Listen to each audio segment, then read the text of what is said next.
Cucu, eu sou Nilma Oliveira e esse é o capítulo 5. Distrações. Acima da porta do refeitório estava escrita em grandes letras pretas esta oração que chamavam de a Paternoster Branca e que tinha por virtude levar as pessoas direto ao paraíso. A Paternoster Branca é uma oração cabalística dos paisanos do centro, com a qual acreditavam irem direto ao céu. Ela dizia assim: pequena Paternoster Branca, que Deus fez, que Deus disse, que Deus colocou no paraíso. À noite, quando fui dormir, encontrei 3 anjos deitados em minha cama, um aos pés e 2 na cabeceira. A boa Virgem Maria, sentada no meio, e me disse para vir me deitar, sem nada duvidar. O bom Deus é meu Pai, a boa Virgem é minha mãe, e os 3 apóstolos são meus irmãos. As 3 virgens são minhas irmãs.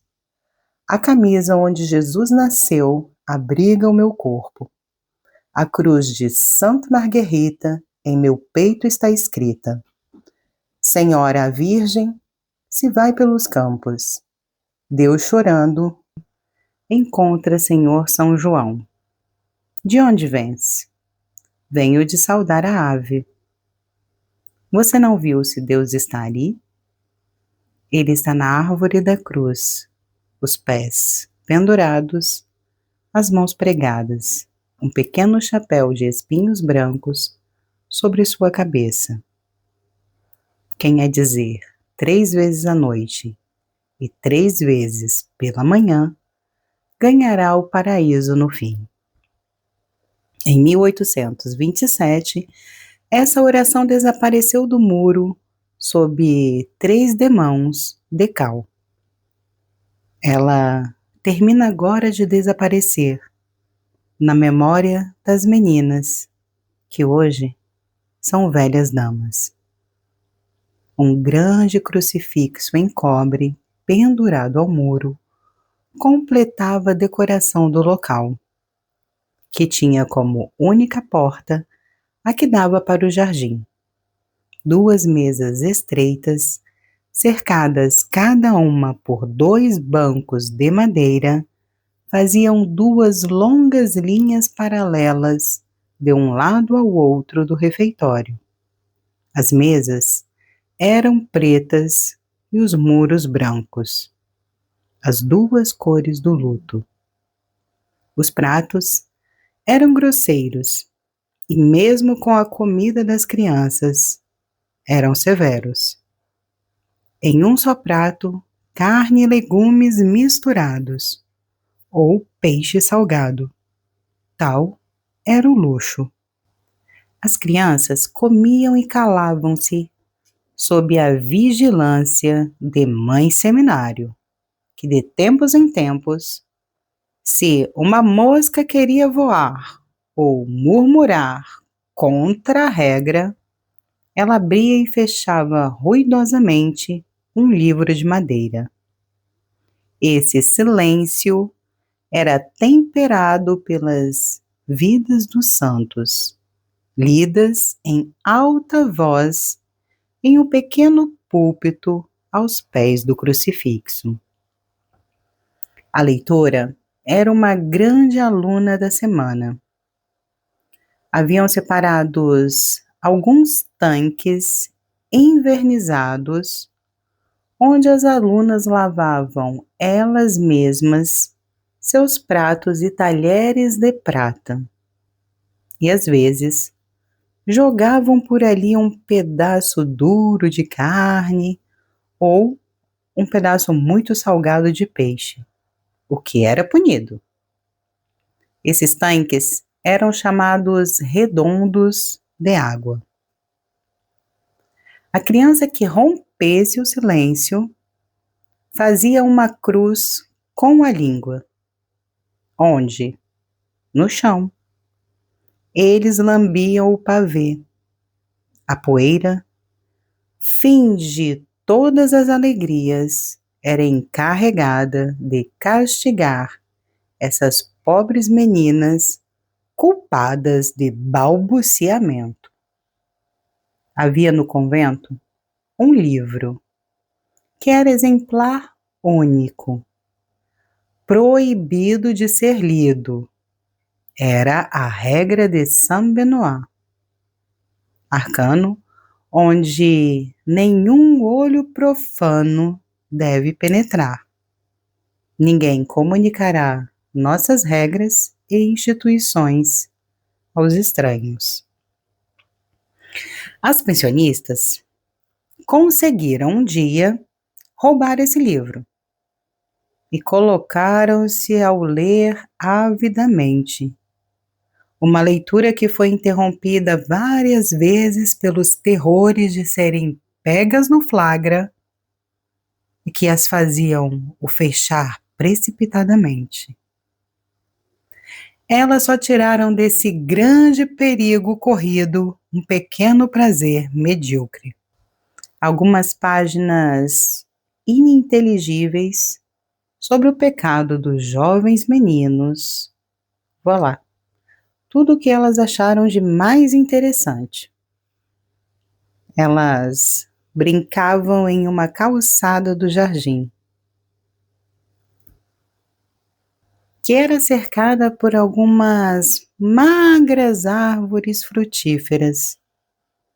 E apesar da vigilância extrema e da severidade das punições, quando o vento sacudia as árvores, elas conseguiam, às vezes, recolher furtivamente uma maçã verde, um damasco estragado ou uma pera habitada. Agora, deixarei falar uma carta que tenho diante de meus olhos, escrita há 25 anos atrás por uma antiga pensionista, hoje Madame Comtesse de Pu, uma das mais elegantes mulheres de Paris. Eu cito textualmente. Cada uma escondia sua maçã ou sua pera como podia. Quando nós subíamos para colocar o véu sobre a cama, esperando jantar, as escondíamos sob os travesseiros e à noite as comíamos deitadas na cama. Quando não dava, comíamos escondidas no banheiro. Essa era uma de suas voluptuosidades mais intensas. Uma vez, era ainda na época das visitas de Monsieur Arcebispo ao convento. Uma das jovens moças, Demoiselle Bouchard, que era um pouco Montmorency, jura que ela o pedirá um dia de repouso, coisa enorme em uma comunidade tão austera. A aposta foi feita, mas nenhuma das apostadoras acreditava realmente. O momento chegado, quando o arcebispo passava diante das pensionistas, Mademoiselle Bouchard, para o indescritível horror de suas amigas, saiu da fileira e disse: Monseigneur, um dia de folga. Mademoiselle Bouchard era fresca e grande, com a mais linda carinha rosa do mundo. Monseigneur de Quelaine sorriu e disse: Como então, minha cara criança? Um dia de folga? 3, se você quiser. Eu te acordo 3 dias. A priora não podia fazer nada. O arcebispo havia dito. Escândalo para o convento, mas alegria para a pensionista. Que julguem o efeito. A clausura não era tão bem murada, ao ponto que a vida, as paixões, o exterior, o drama e mesmo o romance não poderiam penetrar. Para o provar, nós nos limitaremos a constatar aqui e a indicar brevemente um fato real e incontestável que não tem nada a ver com a história que estamos contando. Mas nós o mencionamos para completar no espírito do leitor a fisionomia deste convento. Nesta época, havia no convento uma pessoa misteriosa, que não era religiosa, mas que todos tratavam com extremo respeito e que chamávamos Madame Albertine. Nós não sabíamos nada sobre ela, à parte de que estava louca e que dentro do mundo ela passava por morta.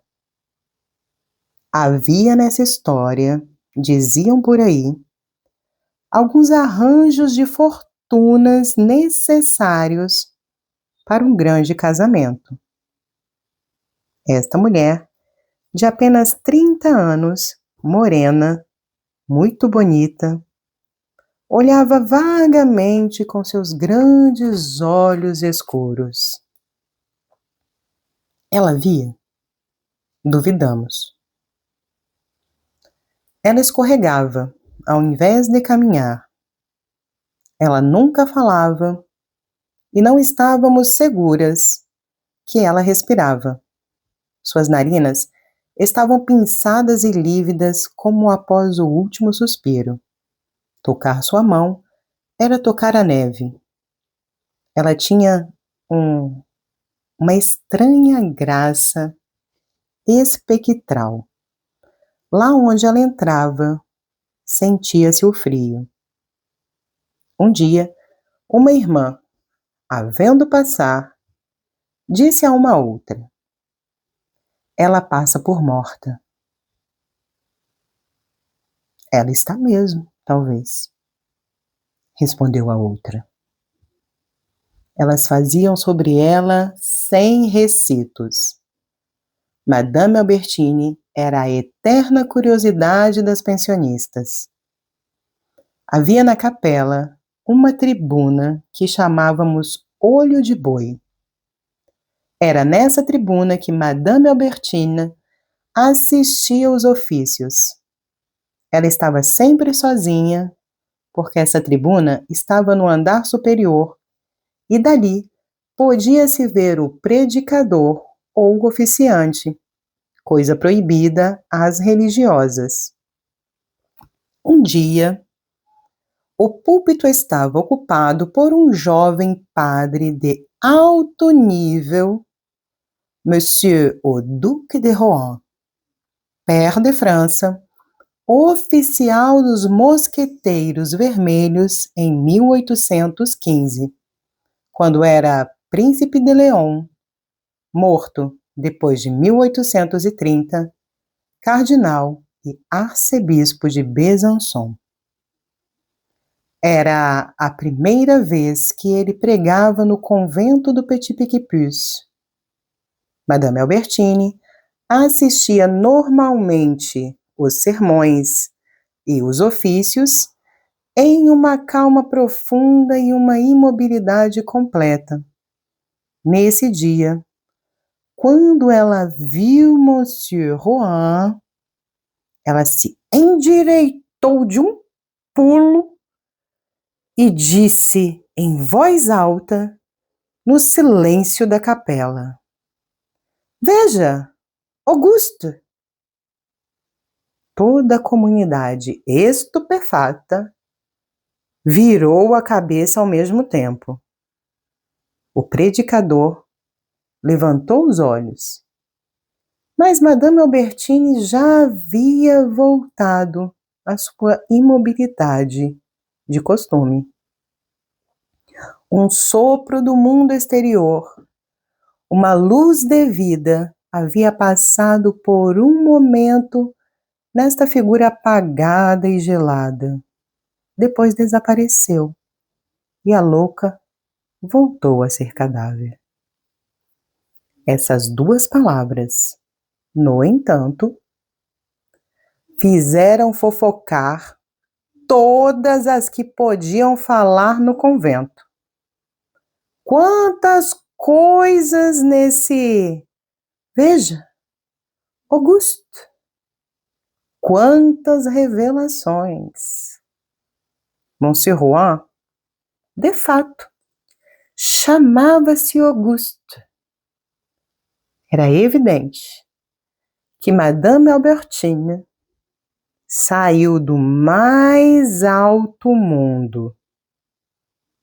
Se o conhecia, era porque ela também vinha da nata. Para falar de um grande homem como ele, assim, de uma forma tão familiar, é porque tinham uma relação. Ou parentesco, talvez. Mas seguramente era uma relação muito estreita e íntima, porque ela conhecia o seu pequeno nome. Duas duquesas severas, Mesdames de Choiseul e de Serran, visitavam sempre a comunidade, onde elas penetravam, sem dúvidas, em virtude do privilégio magnates mulheres, e faziam medo no pensionato inteiro. Quando as duas velhas passavam, todas as pobres meninas tremiam e abaixavam seus olhos. Monsieur Rouen era, do resto, sem saber, o objeto da atenção das pensionistas. Ele acabava de ser feito esperando o episcopado, grande vicário do arcebispo de Paris. Era um de seus costumes de vir sempre cantar nos ofícios da capela das religiosas do Petit Picpus. Já sabemos que nenhuma das jovens reclusas o podiam ver, por causa da cortina de sarja. Mas ele tinha uma voz doce e rouca, que elas conseguiam reconhecer e distinguir. Ele foi mosqueteiro e depois diziam que ele era muito paquerador. Estava sempre bem penteado, com seus belos cabelos castanhos arrumados em rolo em torno de sua cabeça. Ele tinha um largo cinto preto magnífico e sua sotana preta tinha o corte mais elegante do mundo todo. Ele ocupava todas as imaginações de 16 anos. Nenhum barulho de fora penetrava no convento. No entanto, houve um ano que uma flauta fazia-se ouvir. Foi todo um evento e as pensionistas daquela época recordam disso até hoje. Era uma flauta. Então, alguém tocava na vizinhança. Essa flauta tocava sempre a mesma música. Era uma música que hoje em dia faz parte de um tempo longínquo. Mazitubê, vem reinar no meu coração. E o ouvíamos 2 ou 3 vezes ao dia. As jovens, moças, florzinhas na idade do amor, passavam horas escutando. As mães vocais ficavam chateadas, porque as cabecinhas trabalhavam e as punições choviam. Isso durou alguns meses. As pensionistas estavam todas, mais ou menos, apaixonadas pelo flautista desconhecido. Cada uma queria ser a sua Zeturbé. O som da flauta vinha do lado da rua Droit-Mur. Elas deram a vida.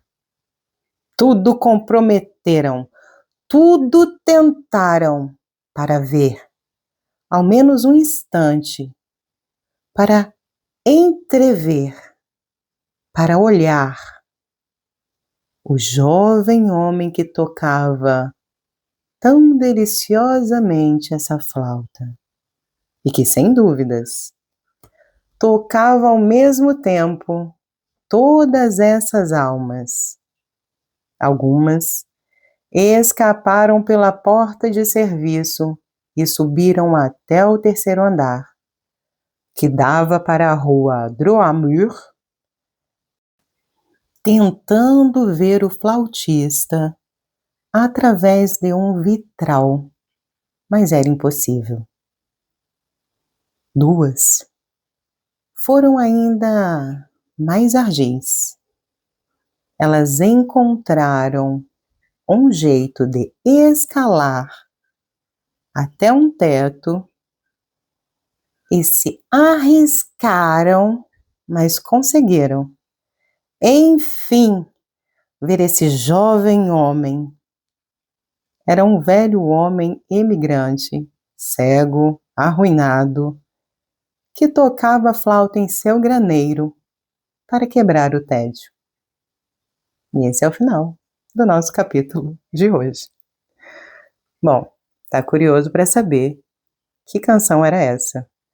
Era Rondo de Vincenzo Martini em O Califa de Bagdá, a Boiadieu, de 1800. Hugo transcreveu aqui lembranças de Juliette Drouet. Então desejo a você uma excelente noite.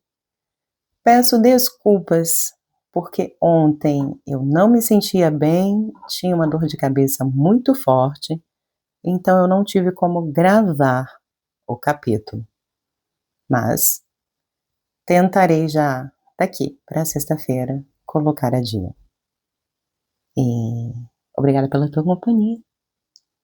Grande beijo. E até amanhã.